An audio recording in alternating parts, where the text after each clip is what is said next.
decidi ir na Praça da Árvore, né? E descobri o templo. E achei que estava no momento de vida que eu precisava aprender alguma coisa sobre o budismo. Muito mais por uma questão prática, do tipo, se acontece alguma coisa na minha família, eu não tenho ninguém, nenhuma comunidade religiosa para recorrer, apesar de ter o Butsudan em casa. Então, eu achei que minimamente eu precisava entender e descobrir a origem do Butsudan que fica na minha casa. E era importante que fosse em português, né? Então, isso também foi um atrativo importante. Apesar de eu falar japonês, eu acho que ouvir palavras religiosas e de espiritualidade em português faz muita diferença. Então, foi super importante para entender o básico do budismo.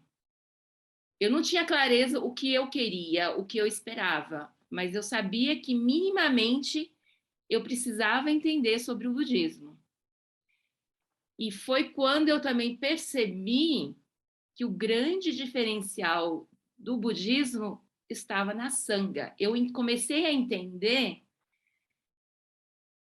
a questão da comunidade na comunidade japonesa, a importância da comunidade. Eu acho que esse é o grande diferencial para mim do budismo Shin.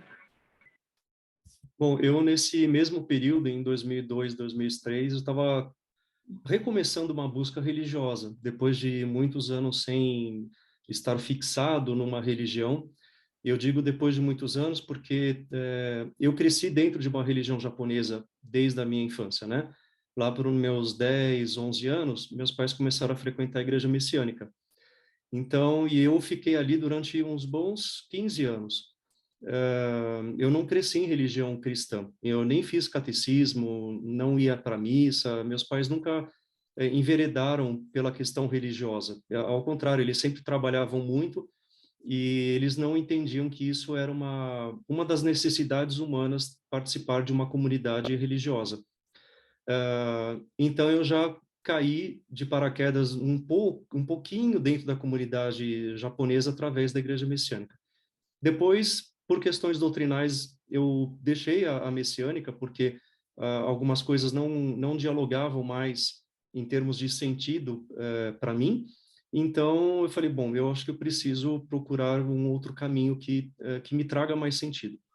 E aí na época, era o início também da internet, e eu encontrei alguns templos, alguns centros de prática, e um deles era justamente o Rompa Ronganji, ali na Praça da Árvore, com uma atividade em português, que era liderado com o atual reverendo Maurício, que faz parte da mesma ordem que eu participo, né? E eu quero fazer um gancho aqui, porque a experiência que a Amy teve, ela tem o mesmo sentido para mim. Eu não falo japonês. O meu japonês é muito macarrônico, ele é só para sobreviver, né? Mas eu não consigo entender nada. Então, se eu não tivesse o budismo no meu idioma, não adianta o budismo existir, né? Se o budismo japonês, chinês, coreano, tailandês, seja de onde for, não estiver traduzido no meu idioma, de nada adianta ele existir, porque ele não vai ter sentido para mim, né? A barreira linguística ela é muito grande. Então, e ali eu acabei me enraizando porque a proposta do caminho Shin, ela dialoga com a minha visão de vida, que não é que eu tenha uma visão de vida, mas ela comunica comigo de uma forma muito suave, né? E eu acho que aí a gente tem que entrar depois na parte doutrinária do budismo Shin para entender por que ela é mais suave, né? E fazendo um outro ponto também com que você falou da questão da comunidade, quando a gente se aproxima do budismo uma primeira vez, a gente tem uma certa vaidade religiosa, um certo narcisismo religioso, de achar que o budismo ele é um caminho solitário, até porque muita gente usa uma máxima que está nos ensinamentos: faça de você mesmo a sua luz, né? Não confie em ninguém, ou então não se apoie em ninguém, confie em si mesmo. Só que isso é um recorte injusto do próprio ensinamento budista, porque o Buda nunca falou para você fazer nada sozinho. Ao contrário, a vida dele inteira, desde do momento que ele se ilumina, né, e que tem os 5, 6 outros monges que o reencontram, né, porque ele tinha sido abandonado previamente, né, e aí de repente começa 5, 10, 200, 1000, né, então a comunidade budista, ela é o pilar central, né, e eu queria trazer uma frase de uma praticante do nosso templo que eu achei fantástica. Ela foi o primeiro dia dela numa reunião de grupo. Depois de tudo que ela escutou, ela falou assim: então deixa eu ver se eu entendi. É através do Sangha, da comunidade, que eu escuto o Dharma e que eu me realizo como Buda? Eu falei, gente, isso é fantástico. E é exatamente isso. O budismo não é um caminho solitário, não é um caminho individual. O budismo é um caminho coletivo. Ele é individual enquanto sua experiência e sua realização, mas ele só se faz no coletivo, né? E é por isso que isso se reflete de uma forma muito grande na comunidade japonesa, né?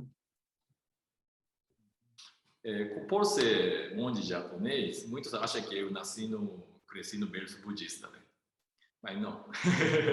Quer dizer, né, eu sou de 77, né? Mas minha família, na minha casa, não tinha Butsudan, que é o altar budista, né? Eu fui criado num ambiente bem, na verdade, laico, assim, sem religião, né? Uma das lembranças que eu tenho com carinho é no aniversário de 13 anos, meus pais me deram um coleção de Buda do Tezuka-Osamu, né? Aquela manga do Buda, que eu adorei, né? Realmente eu encontrei alguma coisa aí que é uma coisa muito rica, né? Até hoje curto aquilo. Mas não é muito mais do que isso, né? Aí eu fiz colegial, tal. Aí teve uma crise assim de adolescência, né? De existencial, meio foi pesado. Aí, enfim, entrei na escola de formação de monge com 20 anos. Nessa hora, eu comecei a aprender o budismo, realmente assim. Então, até lá, nem sabia sentar na forma japonesa seiza. Na minha casa tinha washitsu, né, quarto de estilo japonês, mas nunca a gente aprendeu assim, porque nosso estilo da vida era já mais ocidentalizado, né? Eu não tive muito contato com, vamos dizer, a tradição japonesa na minha formação, vamos dizer, em casa, né? Aí entrou na escola, comecei a vestir aquela roupa tradicional, kimono, comecei a sentar, fazer a liturgia. Foi uma experiência muito, sim, nova, né? De descobrimento, que de encontro com algo assim de raiz, sabe? Né? Eu assim, senti bem aquilo, sabe? Olha, né? Uma coisa muito interessante que eu estou redescobrindo, né? Então, tem um pouco disso também, né? Que Japão pós-guerra, a gente perdeu muito esse lado tradicional religioso. Meus pais da pós-guerra, né? Aquela geração olhou muito mais a parte da ciência, tecnologia, a economia, né? Então, deixou esse lado religioso, vamos dizer, espiritual, e a nossa geração já precisava recuperar alguma coisa, assim, porque já viu que essa evolução assim, dos, né, do que meus pais queria na vida, isso não satisfazia nosso, né, desejo, né? Então a gente vivia no outro tempo que já estava preso mais à espiritualidade, resgate da espiritualidade. Então dessa forma eu reencontrei com o budismo e formei e acabei, né, assim, entrando nesse universo, assim, dessa forma, né? Então esse foi meu caminho.